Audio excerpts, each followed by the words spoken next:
We went to Monolith Productions, and Reiner watched from the sidelines. He was rooting us on. He was messaging us in Slack saying, "You're really doing it." Yep. Good job. We went to Monolith, Miller and I, for the second time because we went on the Shadow of Mordor cover story. Little 17 years reunion. ago. It was lovely, to meet that team, see how much it's grown. That's always a thrill to revisit a studio and be like, oh, this is what it looks like after you've had a successful game launch. Okay. You get more of a budget from WB and the team balloons and everyone's stressed out but having a good time. Yep. Great time. That's right. So it's our new cover story. Rolling out a whole month of coverage on GameInformer.com and whatnot. And it seemed like the I didn't read your cover story yet, Miller, but I'm very much looking forward to it. The crux of the visit was very much like, hey, you know a lot about this game. You know about the Nemesis system. We've told you a lot, even the broad strokes of the story.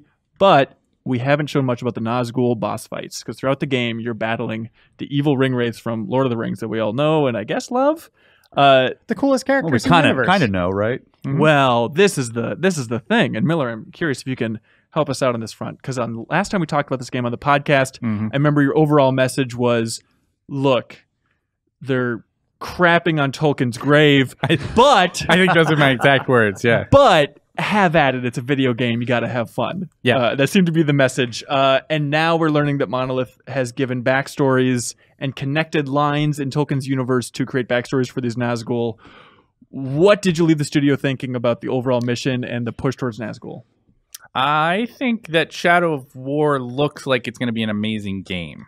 And that is the biggest takeaway before we get lost in the weeds about Tolkien lore and all that kind of stuff. The game itself, what Brian and I both played, looks like it advances in all the ways that you would want it to. What was good about the first game, Shadow of Mordor,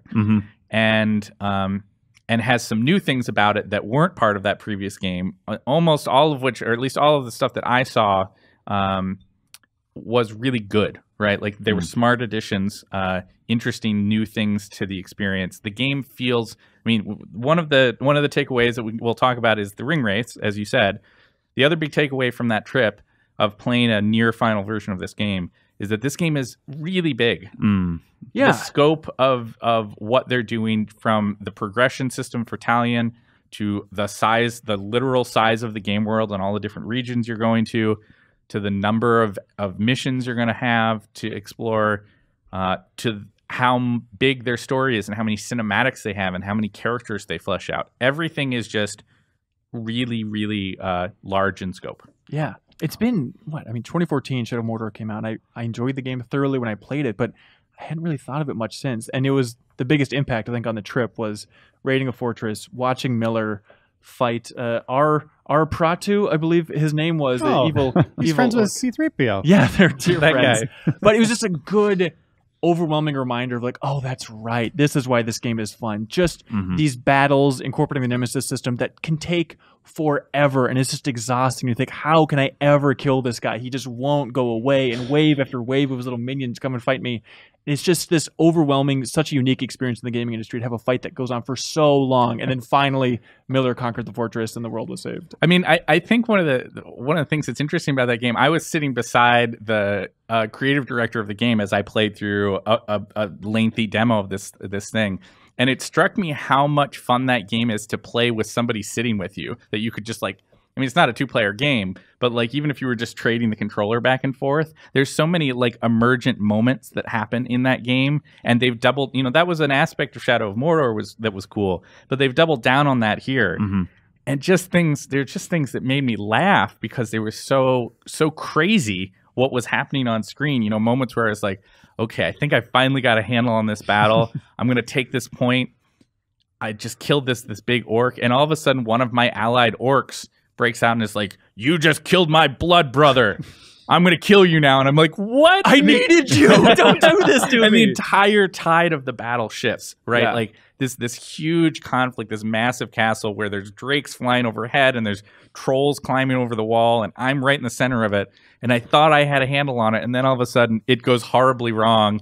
And I'm back on my heels again. Yeah, I love those moments too where you're talking to the creative director right next to you, Michael the plotter, and you'd be like, what's happening here? And he'd be squinting at the screen, and he's like, I don't know. Like, the game has run amok, and it's all, there's logic underpinning it, but it is just the chaos of a battle, but not in a bad way. Barely controlled chaos. Yes. Yeah. Yes. So I had a moment like that, but it was kind of the opposite, where the tide of battle turned in my favor because of one of these weird, like seemingly random, but obviously logical moments. So I was taken down by one of these like super high level orcs that I was fighting. I was. Well, you died. The thing is when you die, Very Brian Shea. when you fall in this game, you have a last chance. You know, like you can try to do one last shot, and if you kill the guy, you get to stand back up and keep fighting.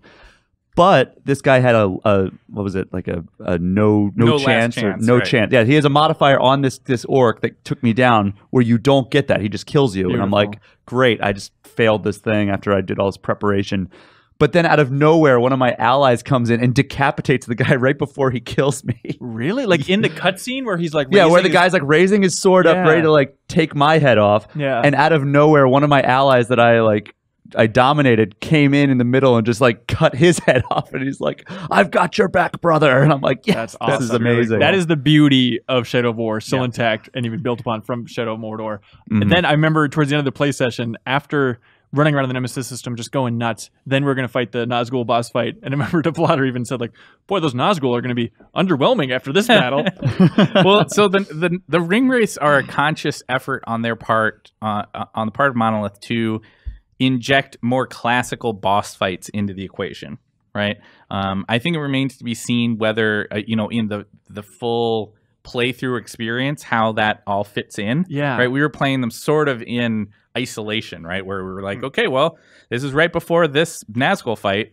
And you go in and you're like, what's the context here? Why am I fighting these guys? Wow, this is hard. It was hard. There's one of them that's really hard. Helm Hammerhand was a son of a gun. And it's hard to know. It's difficult to know whether that was it's not really that difficult if you'd played the thing that was before it that laid the groundwork. And you're still fine-tuning it and all that, yeah. But the ring wraiths themselves are they have more discrete mechanics that are separate from the Nemesis system, right? You go into those battles and they have a thing that they're going to do, and there's a little loop of special attacks that they have that nobody else in the game world really has. Yeah, and you're fighting in one of them alongside Eltariel, who's an elf. Help me out. Yeah, she's an elven assassin. Yeah, and she can make like a little bubble shield and stuff. So they're trying to build out a lot of little unique ways to fight in those boss encounters. If you want to see one of them, by the way, we posted one online yesterday. It's in our coverage up for Shadow of War. You can see what the boss fight against Helm Hammerhand looks like. Boy, it's intense. His name is Helm Hammerhand. That's a pretty good name. That's from Tolkien himself. It is. So you started the conversation by trying to bait me into talking crap about Monolith's approach to story. Not talking crap. It's worth talking about. It is worth talking about. Okay, it's weird. It's weird, and here's my take on it. Everybody's entitled to their own opinion. There's going to be people who don't like this game because it takes some liberties. I think for me,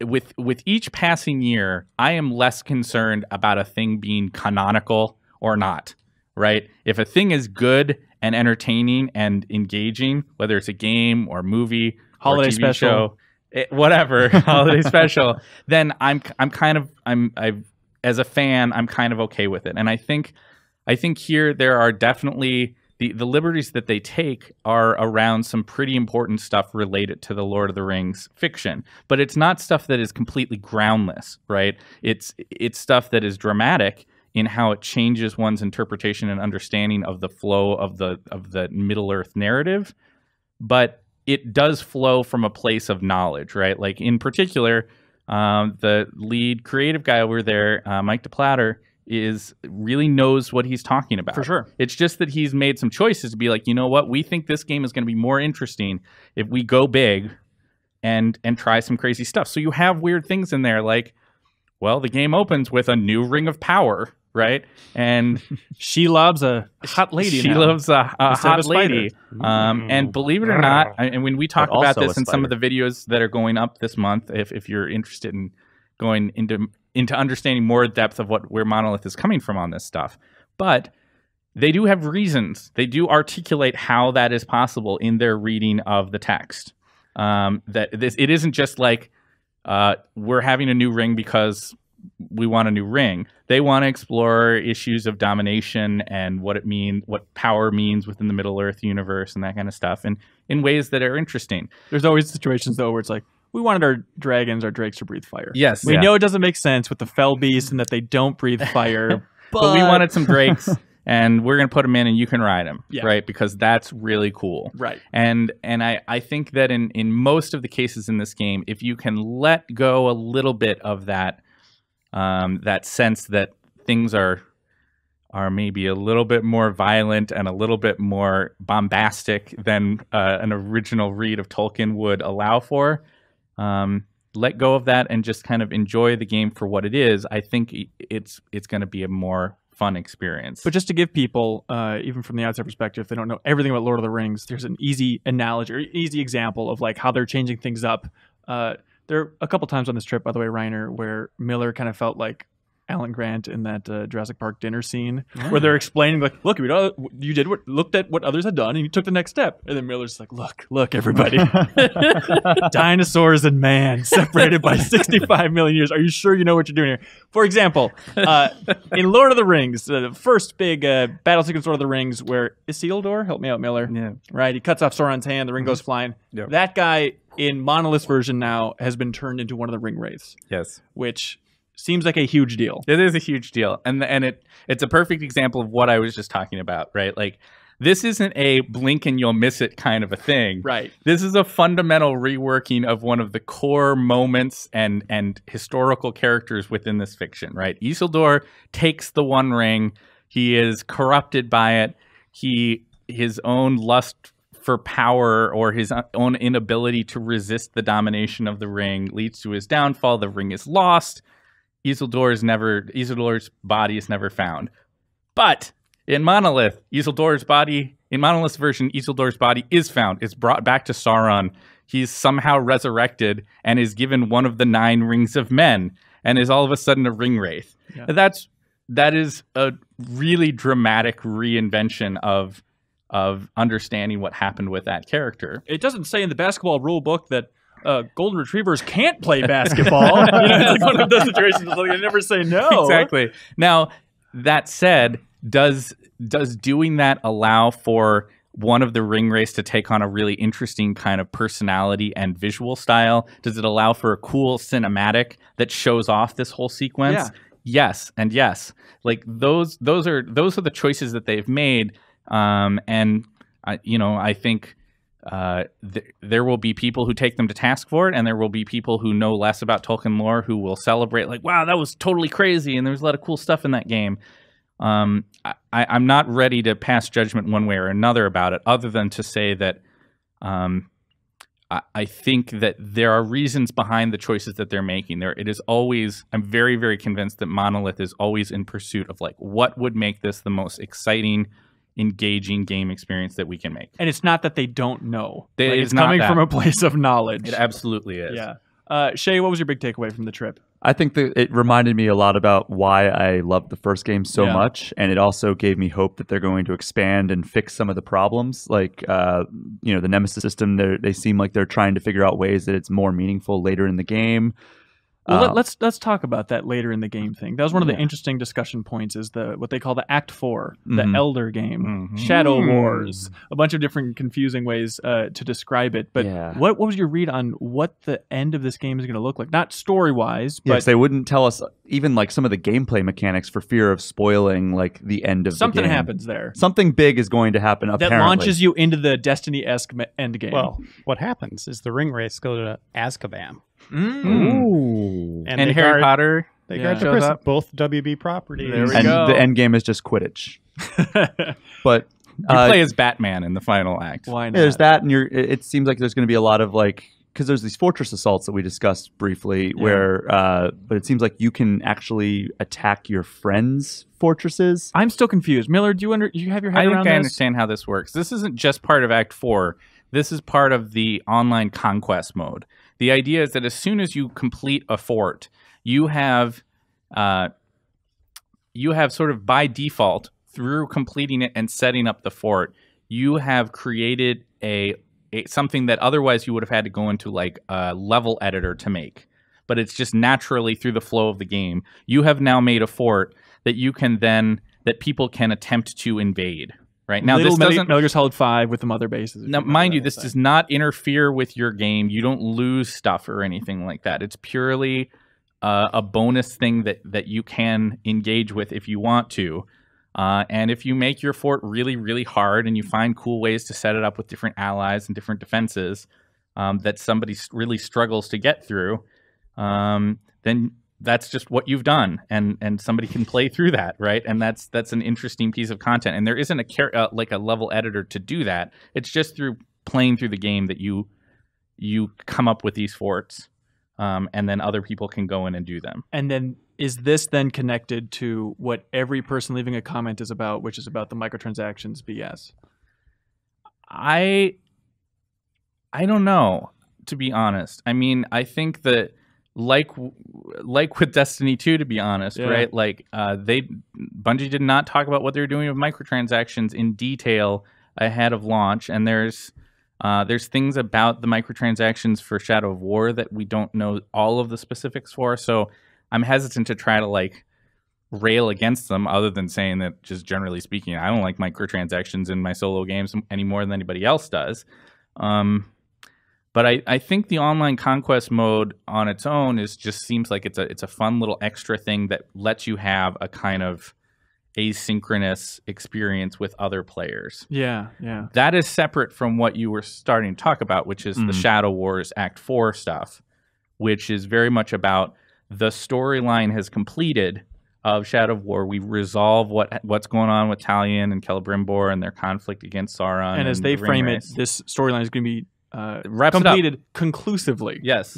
And it leads up to the Lord of the Rings. So that's what Act 4 does. Yeah. Right, is that when that story ends at the end of the Act 3 of the campaign, the post-campaign Act 4 is about connecting the narrative to the beginning of the Lord of the Rings. And they're ambiguous about exactly how that works. But okay, I didn't take that away. That's separate from the online conquest I thing. think you can still engage with the online conquest stuff during that time. Yeah, it seems like that's going to be one of like the things that you do during that time. Like this, obviously, like the main story is concluded, and then it's like you play like the post game stuff that leads up to the Lord of the Rings, and then you can also continue to bolster all your fortresses and engage with your friends' fortresses. And it seems like they're going to have community events as well. Like, you know, hey, here's the number one community fortress, and you can try to invade that and get like bonus items and stuff. Yeah. And then like, oh, well, here's a bunch of fire guys that you have to fight. The takeaway for me was that they wanted a concrete and in-story way to encourage people to continue engaging with this nemesis system that everybody really likes about the game, right? Everybody likes Shadow of Mordor's nemesis system. By all accounts, Shadow of Wars is more interesting and more fun to engage with.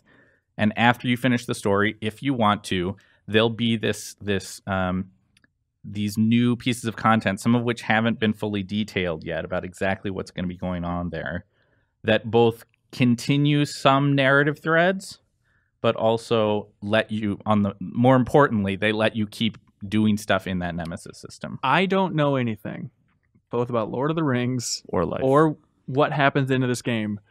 But is there a universe where Talion does not become a Nazgul by the end of this game? I think there's a lot of different things that could happen at the end of this game, but I will say that I will be disappointed with all the things that they are changing and all the things that they are dealing with within the fiction that we already spoke about.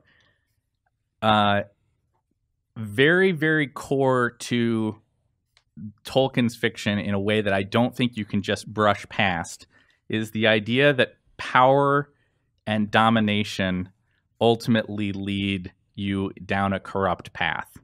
And that seems, we saw the beginning of the game, throughout the entire experience, since they were hitting those beats hard of like Celebrimbor, I'm sorry, help me. Celebrimbor. He's like, oh, this time it's perfect. This time we can control all of them. They're just orcs. There's no consequences to this. This will be perfect. And if they don't, if they follow through on that in a way that's like, yeah, Celebrimbor was right. He made the perfect ring and he beat Sauron. Like, I will be infuriated. I straight up will. End credit songs. Been a long time to the rock and roll.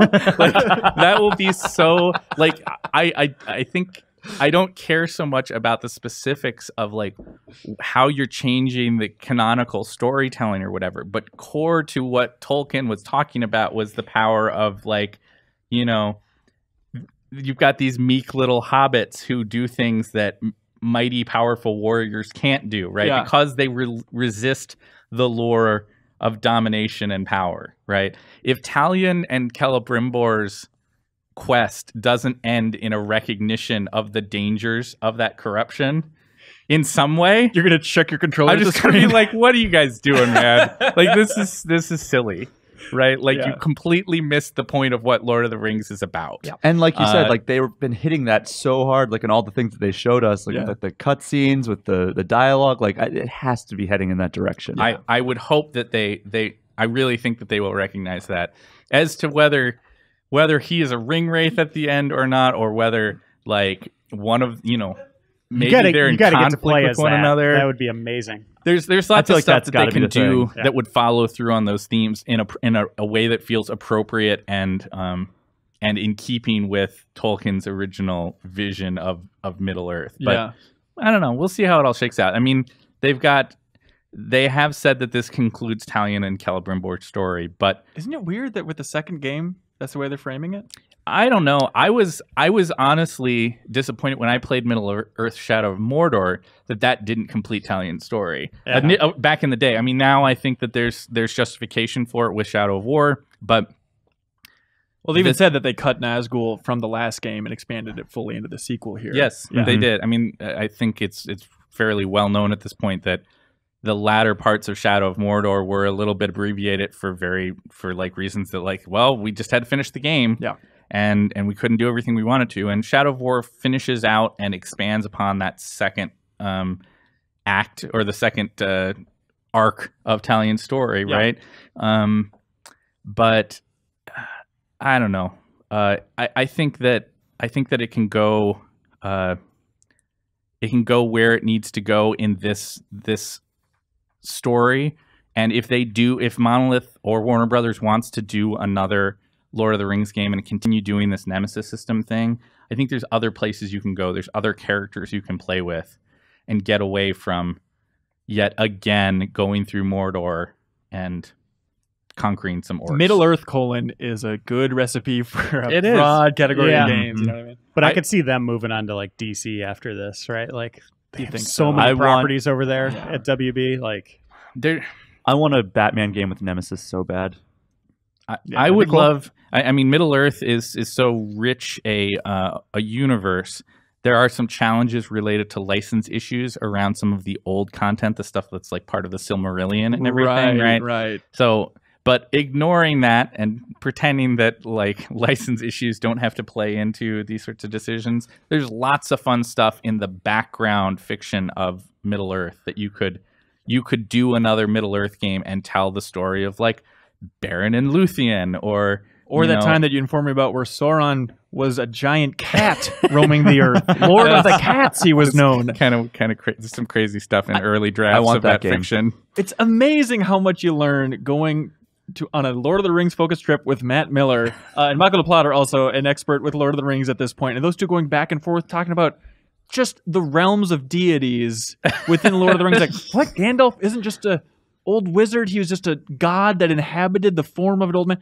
No clue. I've seen those movies probably 3 times a piece, and no clue that it had this other world. I understand it's a rich lore. I had no idea how rich and defined it was. It's always amazing to learn about. It was really fun nerding out with Mike. Yeah, I will say that. Well, if you want to nerd out for a whole month, GameInformer.com is your place to go. Do you remember that hub URL by chance, Miller? Shadow of War. Yeah, it's GameInformer.com/Shadow of War. Thank you so much for watching this excerpt from the Game Informer Show podcast. You can subscribe to the audio version and listen to new episodes airing every Thursday. We cover big games on the horizon, games that we've just reviewed. We have long-form developer interviews, a lot of fun stuff. So check it out every Thursday.